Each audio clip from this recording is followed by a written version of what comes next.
अस्सलामुअलैकुम। तमाम Ertugrul fans को मैं खुश आमदीद कहता हूँ अपने चैनल पर। दोस्तों, आज की किस्त में हम आपको बताएंगे कि अर्तुगरुल पर जो हमला किया गया है नोयान की तरफ से आज रात, उसमें अर्तुगरुल क्या ज़ख्मी होगा या ज़िंदा बच पाएगा? कल के होने वाले जरगे का फ़ैसला क्या होगा? समर्थकिन की एंट्री कैसी होगी और हलीमा सुल्तान पर हमला कौन करेगा? ये सब जानने से पहले मैं तमाम दोस्तों से गुजारिश करता हूँ कि अगर आप लोगों ने मेरा चैनल अभी तक सब्सक्राइब नहीं किया तो मेहरबानी करके आप सब दोस्त एक छोटा सा लाइक और सब्सक्राइब कर दें, और अगर मुझसे कोई छोटी मोटी गलती हो तो उसको आप प्लीज़ मेंशन ज़रूर कीजिएगा, ताकि मैं उनको ज़ेर गौर लाकर दोबारा ऐसी गलती ना करूं। तो तमाम दोस्तों गौर से सुनिएगा। जैसे कि हम जानते हैं कि पिछले एपिसोड के आखिर में नोयान ने अपने सिपाहियों के ज़रिए, जिनके ऊपर काला जादू किया गया था, उनको ये नहीं पता था कि वो कहाँ जा रहे हैं, और उन्होंने अपने आप को मौत के घाट में उतार दिया और उन्होंने कबीले के ऊपर हमला कर दिया। दोस्तों, जब वो उस वक्त भी अर्तुगरुल जो है वो कैद में ही होता है और वो आज़ाद नहीं होता। वो कोशिश करता है अपने आप को छुड़ाने की, लेकिन कोई उसकी मदद के लिए नहीं आता। आखिरकार दो मंगोल उसके खेमे के ऊपर हमला कर देते हैं। उसके ऊपर खेमे के ऊपर हमला करने के लिए जाहिर बात है उनको अर्तुगरुल को मारने के लिए अंदर ही जाना पड़ेगा। वो जैसे ही अंदर दाखिल होते हैं तो बड़ी ही होशियारी के साथ अर्तुगरुल उनसे तलवारें छीन के उन दोनों का कत्ल कर देता है, और वो बाहर आकर दूसरे मंगोलों के साथ मुकाबला करता है। औरतों के खेमे के अंदर भी वो हमला करते हैं, जिनमें हलीमा सुल्तान तो मौजूद नहीं होती, लेकिन आयतुलन खातून और जो उसकी बहन बेटियां हैं वो सब लोग वहाँ पे मौजूद होती हैं। और आयतुलन खातून वहाँ पर बहुत दिलेरी का मुजाहरा करके 3 से 4 मंगोलों का सर कलम करके बाकी ख़वातीन को दिलेरी से बचा लेती है, जिस पर हाइमा खाना उसका बहुत बहुत शुक्रिया अदा करती है। इसके साथ ही हम लोग दोस्तों चलते हैं हलीमा सुल्तान और दिली दमीर की तरफ। हलीमा सुल्तान और दिली दमीर कोनिया की तरफ रवाना हो जाते हैं, जिसकी खबर नोयान को मिल जाती है। नोयान कोंगुत को ये हुक्म देता है कि जब तक उनसे तुम तमाम दस्तावेज़ात ना ले लो, उनको कत्ल नहीं करना, और जब वो तुम्हें हासिल हो जाएं तो उन दोनों को कत्ल कर देना।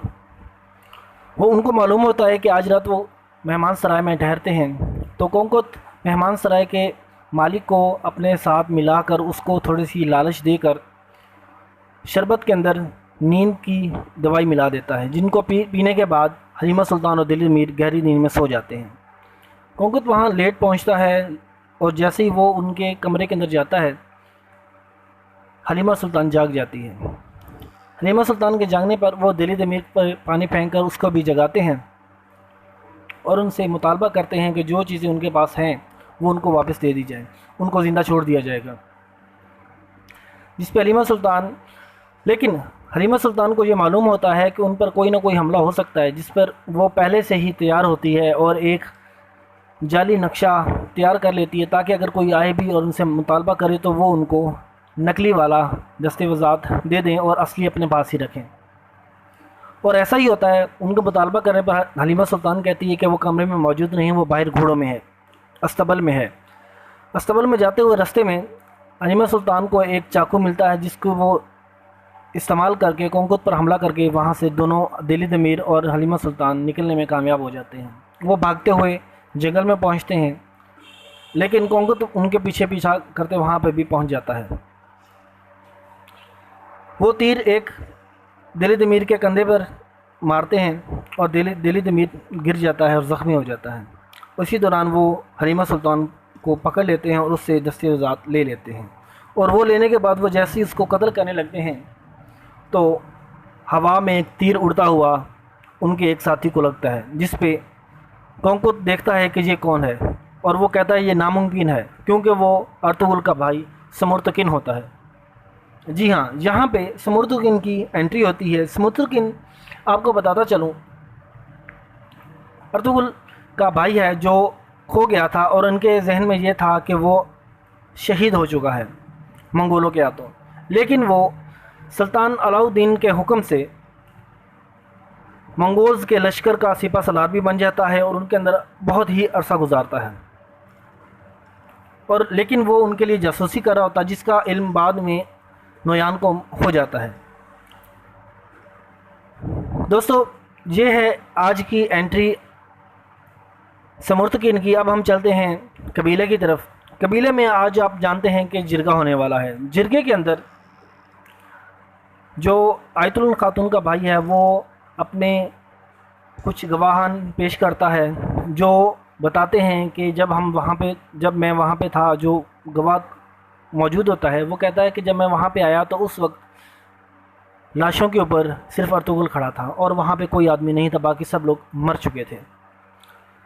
बहुत सारे बयानात दिए जाते हैं जो ये साबित करते हैं कि उन सब के पीछे अर्तुगरुल का ही हाथ है। अर्तुगरुल खामोश होता है और वो ये भी इल्ज़ाम लगाते हैं कि तूतकिन का जो कातिल है वो भी अर्तुगरुल ही है। अर्तुगरुल वहाँ पे कुछ नहीं कहता, वो जिरगे के जो फ़ैसला होता है उसके लिए तैयार होता है और जिरगा जो है वो ये फ़ैसला करता है कि अर्तुगरुल को अभी जो है वो सज़ाए मौत दी जाए। अर्तुगरुल को सज़ाए मौत दी जाती है और उसको बाहर ले जाकर उसको कत्ल करने की कोशिश, जैसे ही उसको कत्ल करने लगते हैं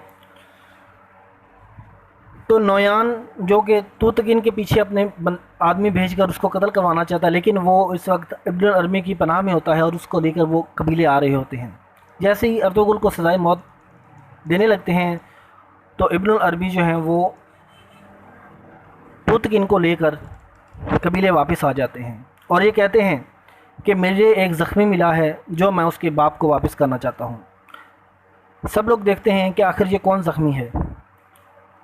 कबीले का सरदार आगे आता है तो वो कहता है ये तो मेरा, उसको देख के हैरान होता है और कहता है ये तो मेरा बेटा है जो ज़िंदा है। और वो उससे मुतालबा करता है कि मुझे बताओ कि इन सब का ज़िम्मेदार कौन है, वरना मैं अर्तुगरुल का सर कलम करने वाला हूँ।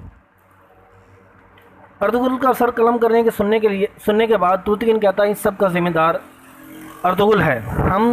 हमारे कबीले पर जितनी भी मुसीबतें आईं वो सब अर्तुगरुल की वजह से थी। हमारा सरदर्द जो है वो अर्तुगरुल ही है।